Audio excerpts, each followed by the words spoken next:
Hello students, আমি Moumita ma'am. আশা করি তোমরা সকলে খুব ভালো আছো। Welcome back to our channel. Students, আজকে আমি তোমাদের third semester major political science থেকে তোমাদের পেপার 4, যেটা হচ্ছে আন্তর্জাতিক সম্পর্ক, তো সেখান থেকে আজকে আরও একটি নিউ টপিক নিয়ে এসেছি, যেটা হচ্ছে জাতীয় স্বার্থের উদ্দেশ্যগুলি কি কি। ঠিক আছে, তো ক্লাসটি শুরু করার আগে বলে রাখি যে যারা এখনো পর্যন্ত আমাদের অনলাইন ক্লাসে জয়েন করোনি, তারা আমাদের অফিসিয়াল নাম্বারে যোগাযোগ করতে পারো। আমাদের অফিসিয়াল নাম্বার আছে দুটো, একটা হচ্ছে 6295916282, আর একটা হচ্ছে 7076398606। ঠিক আছে, তোমরা দেখো দেওয়া আছে এখানে। তোমাদের যদি কোনো রকমের কোনো কোয়ারি থাকে অ্যাডমিশন নিয়ে বা সাবজেক্ট নিয়ে কোনো রকমের কোয়েশ্চেন থাকলে তোমরা কিন্তু আমাদের এই নাম্বারটায় যোগাযোগ করতে পারো। এবং তোমাদের থার্ড সেমিস্টারের এবারের কোর্স ফি রাখা হয়েছে 1199 টাকা।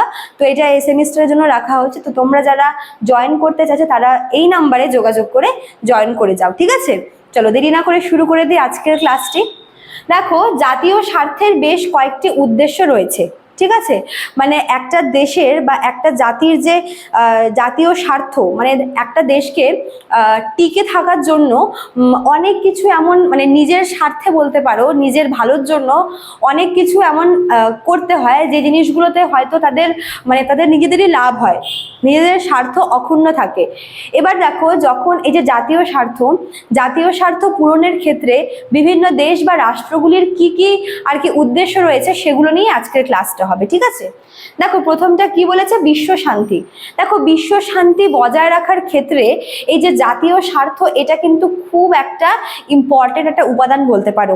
ঠিক আছে, দেখো এই যে মনে করো যে এই যে বিশ্ব শান্তি বজায় রাখাটা কি হয় বলে এখানে আমি বলবো যে অনেক সময় হয় কি যে হয়তো তোমার কোনো একটা দেশের সাথে তোমার খুব একটা বেশি মিল নেই, কিন্তু সেক্ষেত্রে মনে করো যে তোমাকে নিজের স্বার্থ বজায় রাখার জন্য কোনো ঝামেলা তুমি পড়তে চাইছো না, সেখানে তোমাকে তার সাথে কি একটু মিলেমিশে থাকার চেষ্টা করতে হবে।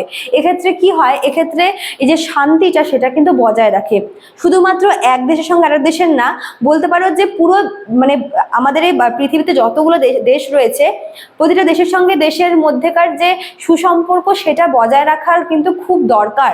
ঠিক আছে, যদি আমরা বিশ্ব শান্তি বজায় রাখতে চাই, তবে এটা যে শান্তি বজায় রাখা, এটা একদিক থেকে কি হচ্ছে, মনে করো একদিকে নিজের স্বার্থ রক্ষা হচ্ছে, অন্যদিকে বিশ্ব শান্তিও বজায় থাকছে। কাজেই জাতীয় স্বার্থ রক্ষার ক্ষেত্রে এই যে বিশ্ব শান্তি, এই জিনিসটা কিন্তু খুব ইম্পর্টেন্ট। ঠিক আছে, নেক্সট দেখো, জনকল্যাণ মানে কি। দেখো, জাতীয় স্বার্থের একটা অন্যতম উদ্দেশ্য হচ্ছে জনকল্যাণ। এই যে জনকল্যাণ জিনিসটা কি, মানে জনগণের মঙ্গল বা কল্যাণ বা ভালো।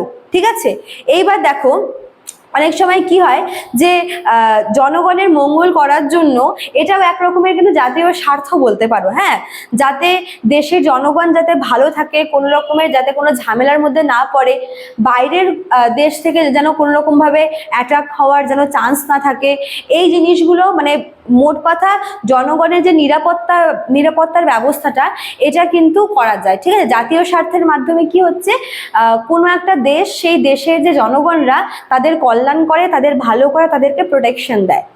আচ্ছা, তারপর দেখো 3 নম্বর পয়েন্টটাকে বিরোধ হ্রাস। জাতীয় স্বার্থ, এবার মনে করো যে যখন কারা বিরোধ করে, যারা মানে এই যে জাতীয় স্বার্থের জন্য কিন্তু বিরোধ হয়, এখানে আমি হ্রাস লিখেছি ঠিকই, কিন্তু বিরোধিতা কিন্তু হয়, মানে যার স্বার্থ বজায় রাখার জন্য কিন্তু এরকম বিরোধ হয়, মানে একটা দেশের সঙ্গে আরেকটা দেশের কিন্তু বিরোধ বাধে, কিন্তু সেই বিরোধটাকে নিষ্পত্তি করা, সেই বিরোধটাকে থামানোর জন্যও কিন্তু জাতীয় স্বার্থ কাজ করে। মনে করে যে নিজের স্বার্থ রক্ষা করার জন্য কখনো কখনো কোনো একটা কান্ট্রি আরেকটা কান্ট্রির সঙ্গে বিবাদে জড়িয়ে পড়ে ঠিকই, যখন তারা বুঝতে পারে যে আখেরে নিজেদেরই লস হচ্ছে, তখন তারা নিজেদের জাতীয় স্বার্থ রক্ষা করার জন্যই কিন্তু সেই বিরোধটাকে কমিয়ে দেয়, সেই বিরোধটাকে মিটিয়ে ফেলে। ঠিক আছে, কাজেই মানে বিরোধ হওয়ার পেছনে যেরকম জাতীয় স্বার্থ রয়েছে, আবার সেই বিরোধ থামানোর ক্ষেত্রেও কিন্তু জাতীয় স্বার্থের হাত রয়েছে।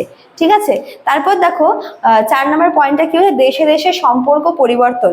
যেরকম মনে করো যে আমাদের ভারতবর্ষের আশেপাশে এরকম অনেক প্রতিবেশী দেশ আছে, যারা নামেই প্রতিবেশী, কিন্তু সেই দেশের সাথে কিন্তু আমাদের ভারতবর্ষের খুব একটা বেশি ভালো আর কি মানে বন্ডিং নেই, ভালো কিন্তু আর কি কি বলবো, সেরকম ভালো সক্ষতা নেই, শুধুমাত্র নিজের জাতীয় স্বার্থ, জাতীয় সুবিধা বজায় রাখার জন্যই কিন্তু ওই সমস্ত দেশের সাথে সম্পর্ক রাখতে হয়। বুঝতে পারছো আমি কি মিন করতে চাইছি? যে সবসময় যে মানে মিল মানে উপর উপর একটা ব্যাপার, ঠিক আছে, যে উপরে উপরে জাস্ট মানে পছন্দ হয় বা হচ্ছে মিল আছে এরকম দেখানো, বাট ওরা ভেতরে ভেতরে কোনো রকমের কোনো মিল নেই, সেরকম কোনো সখ্যতা নেই, ভালো বন্ডিং নেই, শুধুমাত্র নিজের জাতীয় স্বার্থ রক্ষা করার জন্যই ভালোভাবে থাকতে হচ্ছে। ঠিক আছে, তো জাতীয় স্বার্থের এটা একটা উদ্দেশ্য আছে। ঠিক আছে, আর লাস্ট দেখো তোমার যে কূটনীতি, জাতীয় স্বার্থর ব্যাপারটা যখনই আর কি মাথায় নক করছে, তখনই কিন্তু মাথা থেকে কূটনীতি জিনিসটা বের হচ্ছে। কেননা এই যে কূটনীতি, তোমাদের কূটনীতির ক্লাস আমি নিয়েছিলাম, যে কূটনীতি মানেটা কি, যেখানে মনে করো যে এটা এমন একটা উপায় বা এমন একটা কিছু যেখানে আমি নিজের স্বার্থ রক্ষা হচ্ছে, বা কূটনীতি বলতে বোঝায় যে যার দ্বারা মানে যেটা দিয়ে আমি কারোর থেকে কাজ হাসিল করে নিচ্ছি বা কারোর থেকে আমি কাজ উঠিয়ে নিচ্ছি। ঠিক আছে, তো যখনই জাতীয় স্বার্থর প্রসঙ্গটা আসে, জাতীয় স্বার্থর বিষয় আসলে সেখানে কিন্তু অবশ্যই এই যে কূটনীতি জিনিসটা তখন কিন্তু মাথায় চলে আসে।